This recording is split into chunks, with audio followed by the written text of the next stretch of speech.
So, welcome everyone. Many of you we've seen already this morning, and our apologies that the space at the European Parliament was not as big as the building would suggest. The building is immense, and we got this reasonably nice room, but they had luxurious seating, so there were only 40 seats. And I'm glad that they were fully occupied. And it was a good session.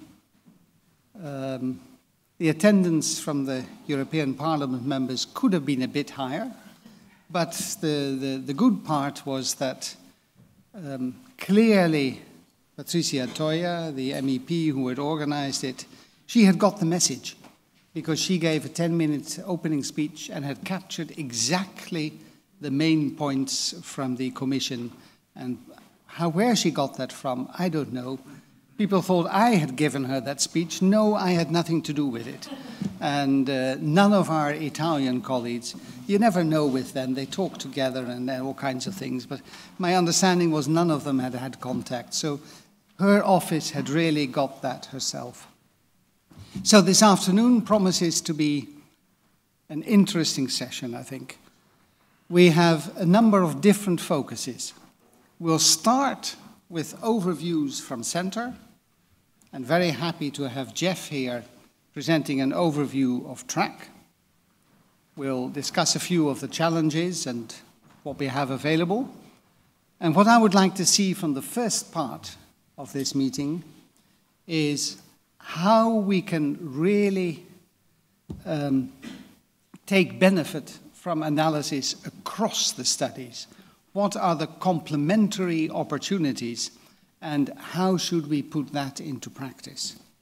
Then later in the afternoon, we'll be addressing global collaborations. And we had already had a working group session earlier this morning, brainstorming about a global TBI registry. Personally, I see a lot of opportunities there, but it was clear that not everyone involved is yet on the same wavelength, and that there are quite a few different perspectives. So there'll be more discussions on that, but I think there's general enthusiasm, and we recognize the need to move that forward. But how exactly will not be very easy. So the reason we're really here, what got us together, is the commissioned issue. And we're very happy that the editors of The Lancet, Elena and Alison, are both here. As David said so eloquently this morning, collaborating with them was like going through hell sometimes. But we would do it again. And that was exactly it. So I cannot emphasize enough the spirit of teamwork within CENTER and across the collaborations, and the need for, that's interesting, the need for global collaborations. And we're already moving into the global collaborations with INTBIR, the collaboration of the funding institutes, and around that, within INTBIR, the various studies. And I think as CENTER-TBI, we're extremely fortunate to have linked studies with China. We're having India participating, and we're working together with Melbourne. They've contributed 200 patients to our ICU stratum. The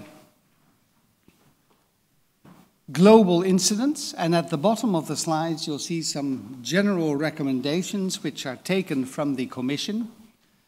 And what you should focus on here really is the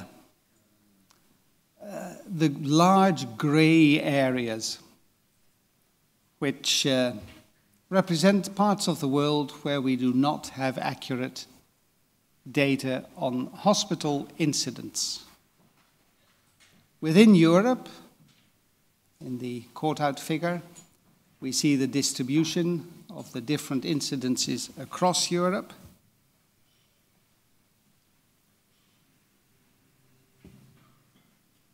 Disease characterization, precision medicine. And this is one of the figures, the left part, which comes from the Commission, and showing the different phases of TBI, And on the right hand, the current GCS classification. The godfather of the GCS is here, Sir Graham Teasdale. We're very honored to have you. The GCS is a fantastic instrument for monitoring the level of consciousness. It has great research purposes, but the relatively crude approach of putting a trichotomy into mild, moderate, severe isn't really very helpful. And Jeff repeatedly on various presentations says, if you compare it to cancer in the bottom with molecular genetics and everything, what would happen if you tell a cancer patient, oh, you've got a mild form of cancer, or you've got a severe form? Without any further differentiation, they would think you are completely stupid and outdated. It's not as bad as that, but it does show that we need to move towards better forms of classification, multidimensional approaches. Across the care for trauma, it's a trauma chain. There are multiple links. We haven't really paid enough respect to the continuity of this trauma chain. Particularly, there are disconnects, sometimes from the pre-hospital to the hospital phase, where maybe patients are not brought to the best hospital where they should be, that they're taken to a small regional hospital, despite evidence that your outcome is better if you're brought to a trauma center. Particular, the black arrow showing the disconnect between acute and post-acute care. And that was demonstrated and told very eloquently by the patient and his mother who were present earlier in the morning, where he was returned from South Africa after a severe TBI in a minimally conscious state and was really flatly refused any form of rehab, as it was a lost case anyway. His mother had connections, his mother persevered and managed to get him private rehab. He now attended our meeting this morning. He walks around, he's independent, he understands everything. He has got a frontal syndrome, but a happy frontal syndrome because he starts out laughing without any reason all the time, and that is a happy disabled, I would say. But it's remarkable what his mother has accomplished with him. And he's recently been to visit one of the neurologist rehab people in London to see if he can get additional help there. She's managed on her own, against, I would say, against all the medical professionalism which really refused him. He is not the only patient. And I've seen many, many patients, unfortunately, who were not entered into rehab on time. Sometimes because they did not follow commands. Sometimes they did follow commands, but the rehab specialist simply said, he's still in post-traumatic amnesia, so he is not trainable. And if he's not trainable, we can't do anything. So no, send him to a nursing home, and when he's trainable, we'll be willing to look again. That is not the way these patients should be treated. In the increasing elderly population, there is age discrimination. Unfortunately, I have now reached the age where physicians generally say they will treat less aggressively, they will withhold treatment sooner than otherwise, and then they're very happy if such patients die because it's a self-fulfilling prophecy and they're reinforced in their false beliefs. That is the reality of care today. So there are disparities and there are major problems in the way we, maybe not you sitting here, but the medical community in general treat these patients. So CENTER-TBI tries to capture the generalizability, the broad picture of TBI. And our major aims are to improve characterization, moving towards precision medicine, and to identify best practices through comparative effectiveness research.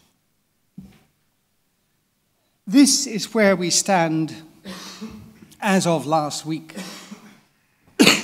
we have over 5,000 patients enrolled in the core data study. Our target was 5,400, so we're nearly there. We've said whether we reach the target or not, we'll stop on the 1st of December, because otherwise the analysis time will run too short. So we're stopping on the 1st of December. The registry has really been fantastic. Initially, we said we want between 15 and 25,000. Lo and behold, 21,724. And those data are 98% complete. We're very fortunate that the Chinese colleagues have collected data in China. They've recently completed that and have enrolled 13,624. The Indian colleagues, unfortunately, they're not here. They had planned to come, but Deepak had recently operated on conjoined twins, and one of the twins was giving problems, and he had to stay in Delhi. But they're ongoing, and they'll continue for some time, so that'll be another few thousand patients. That together really creates a large database, and for the first time that I'm aware of, data from a global perspective across the world. Why are we collecting that registry? Well, there's a number of reasons. One of them is to look at the generalizability, both internal and external. And Fiona will be talking a little bit more in detail, but we've been comparing across the strata a number of the basic characteristics, and the red dots are the core data, the blue are the registry, and differentiated by country. When they're close together, they're very similar. When they're widely apart, they're different. And so it's a simple, relatively simple way of presenting things. Yes, you do see some differences, but overall, it's a fairly good comparability. For the age, and here for the percentage of males. So, when we look, we said 5,000 so many patients. Every single patient really gets an MR. We have in total now received 6,159 MRs. But that's CT. So, no, I wish it were MRs. Oh, then David will be jumping. Yeah, I apologize.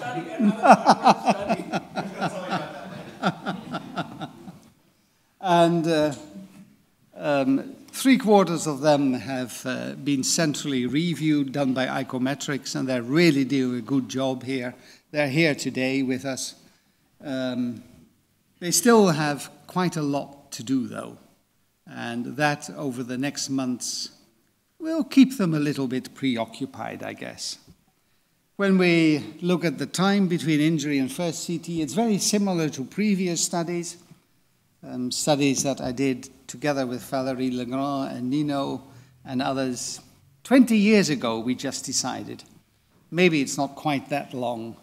But most CTs were all done within 3 hours, and that is still the case. But quite a few, and there's a new policy in the UK centres where they delay the CT scanning. They don't say in a patient who's relatively good with a relatively high GCS, we'll get it as quickly as possible. They'll deliberately delay it to allow appearance of lesions later on. So it's a different type of policy, and that is reflected in this also. On the serum samples, Andres is here. We have, at the moment, centrally banked already 36,000 aliquots from 2,000 patients. So we don't have the samples of all the patients yet. So we'll be around 75,000 aliquots in the end, and then whole blood tubes for genomic analysis will be around 100,000 samples by the end of the study. And those are massive amounts and a great opportunity. If any of you know of a good biomarker company who wants to collaborate and do some analysis, we're more than happy to talk to them. Unfortunately, we stopped our talks with Abbott. They wanted us to live up to regulatory aspects, and we simply said, we are not designed as a regulatory study. This is a research study. It's not meant for regulatory purposes. And then they lost interest. So be it. This I borrowed from Ari and added a little bit to it. Ari is part of the Data Curation Task Force. We have in total 2,641 unique variables, times 5,400 subjects, but that's still not including the registry, not including multiple time points. Some patients recorded every 2 hours, others daily, others twice a week. Doesn't include the raw images, not even the structured analysis of it yet.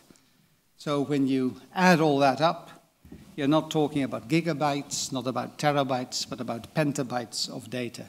As Ari says, pretty complex. So we need to be sure we have good quality data. That addresses 3 different streams: data completeness, data quality, and a user-friendly extraction tool, largely being developed by INCF. The data curation itself is a large organization. We now have 18 people involved, 3 people working full-time in Antwerp, only for communication purposes with sites, getting the information from the curation team back in, analyzing that and sending it out to sites or putting it in reports, etc. 3 people full-time. It's a massive effort, and I have to say, we completely underestimated it. And it's organized not quite as crowdfunding, but distributed across different sources. So this is one slide I wanted to show you for 2 purposes. The GCS, to honor Graham, and to show how you can get into problems, and also some illustrative insights. What we see here on the left, if you look here, these are patients enrolled in the ICU stratum, so admitted directly to the ICU. 44% with a so-called mild TBI, many more than I had ever thought. That's what happens if you ask the database to look at the GCS sum score and give you the distribution of sum scores across the sites. The database is not very smart. Forgive me, there's no one from question here, so I can't say it. It's not so smart, and when there's no numeric score, it doesn't calculate the sum score. So this is without patients with all non-numeric scores, and of course they're intubated, ventilated, many of them. And you don't have a verbal score. So here we've added what happens if you put in the non-numeric scores. Then still, overall, it's 30%. It's not 44, not as bad as that, but it's just under 30%. That is a lot. Some of that you can explain by patients with severe extracranial injuries, but not all. Does that mean that we are admitting patients to the ICU where they don't really require the ICU? If so, is that because of lack of options for frequent GCS monitoring in the ward? I know, for example, in Antwerp, that is a main reason. They cannot do the GCS on the ward more than 3 times a day. If it becomes more than 3 times, the patient has to go to the ICU. That's inappropriate use of resources, in my opinion.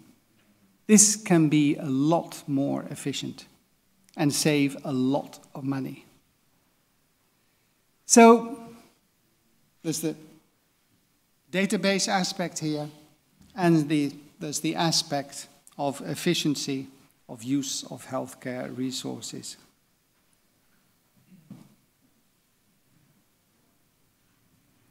Working together is collaboration. It's a stellar network we have, and that was continued into the commission of the Lancet. Thank you very much for all your efforts.